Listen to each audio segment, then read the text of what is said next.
I've been a fan of Metal Gear Solid since I was a kid, and going into Delta I had high expectations. I can honestly say it lived up to most of them. Konami played it safe with this remake, and in doing so they managed to capture the soul of the original almost perfectly. The tone, the atmosphere, the pacing, it's all there, recreated one for one with no drastic changes. And honestly, I think it was the right move. I can't imagine this game getting the same sort of remake as Silent Hill 2 with extra additional content, extra areas and so forth. Although I would have liked to see something like that, I just don't think that was the right move, and Konami did the right thing by just keeping it one for one as they did and adding a few extra bells and whistles. Where Delta shines is in its refinements. The controls feel smoother, more intuitive, and some of the clunky dated mechanics have been adapted for modern play. Quick camo switching, for example, is a brilliant addition. When you're sneaking through the jungle, they even slipped in a few extra items and camouflages, including some of the items that were previously exclusive to the PS2 version, because they never made it to the HD collection. And little touches like that show care for both newcomers and veterans. It shows and tells me that these developers and whoever worked on the game, they respect the source material, and obviously they respect Kojima's work as well, which is a very nice thing to see. Visually though, the game feels like a mixed bag. At its best, it looks phenomenal, especially when using the old school visual filter. The new color scheme though, let's be honest, is pretty awful. The game should boot with the original filter by default, because that's what nails the aesthetic for Metal Gear Solid 3. But with that being said, the new CQC animations are fantastic, and even if some of them are lifted from MGS5, they still look great and really emphasize Big Boss's strength and prowess. They also help flesh out the lore, giving certain encounters more weight and making fights feel more cinematic, you know, like the fight with Volgin or the fight with the boss. But here's the ugly part: performance. And that is where the remake completely falls apart in my eyes. For a game that looks good, but not mind-blowing, its performance is outright embarrassing. You can tank your frame rate just by firing into water and triggering particle effects, all thanks to an abysmal implementation of UE5's particle systems. And I don't remember what they're called, but it's actually been proven that they've been implemented poorly, because if you spam dive roll with Snake, you'll actually be able to lower your frame rate, and I think this happens both on PS5 and PC, so regardless. In my eyes, it's completely unacceptable for a £60 game with an £80 deluxe edition. At this especially at this price point, you know. I've got a 570 Ti, so I managed to push through most of the game with decent performance, but most players won't be as lucky.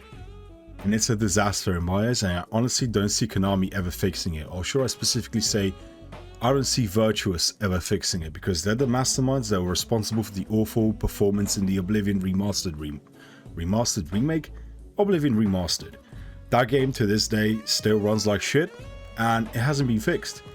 And I can say the same for Silent Hill 2 on PC. I still feel the performance in that game is dog shit, unless you have top of the line hardware and you use frame gen and everything available. The game's just not going to run that good.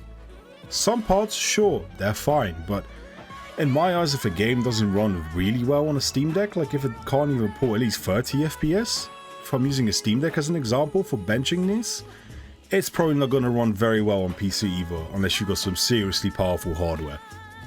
That's at least my experience with it. It's a shame because everything else is solid. The sound design has its highs and lows. Yes, we get amazing new ambient effects that bring the jungle to life. It honestly feels like you're going through a real life jungle when you're crawling, when you're sneaking, waiting for the right moment to strike your opponent. But certain moments, and specifically cutscenes, which are very far and few in between, by the way, this is just a minor nitpick. But take Volgin's beatdown of Snake, for example.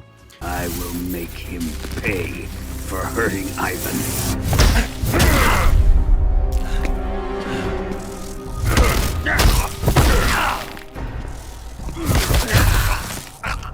I will make him pay for hurting Ivan.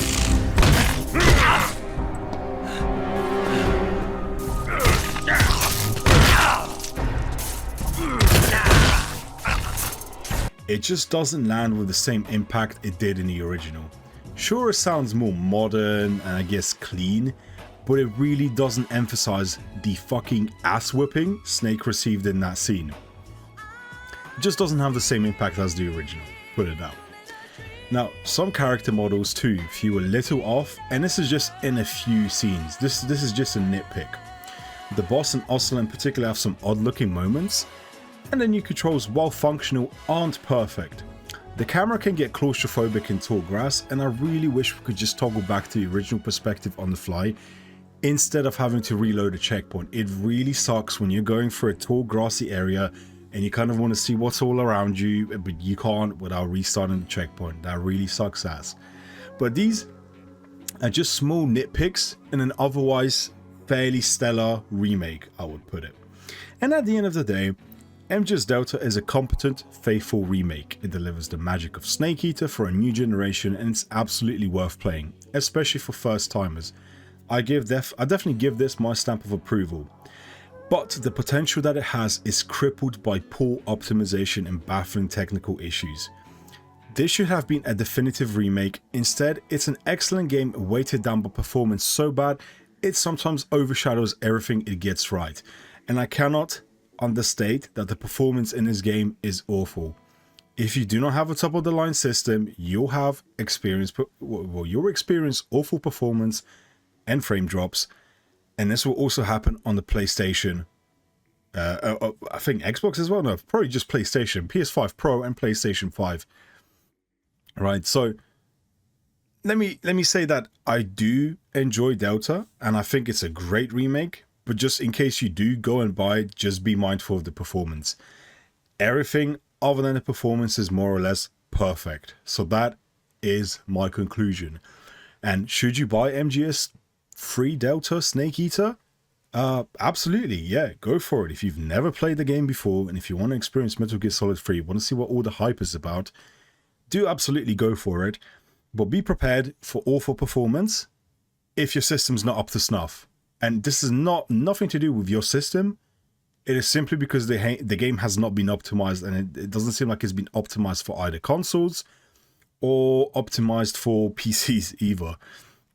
I mean, put it simply, the graphics that are there are nice, but compare it to something like Horizon Zero Dawn Remastered, where the detail's popping in literally every corner you look into, and the game runs fantastically. It is kind of a hindrance in my eyes. So just be mindful of that. I would definitely give this like an 8 or 9 out of 10 when it comes to, you know, the remake itself. And those 2 points that are being deducted are simply for the performance alone, and the fact that it's been almost a month, over a month since the game's released, and we've not had a single performance patch or fix. They've only, I think, managed to fix some crashing that happened, which thankfully I didn't have and I managed to avoid.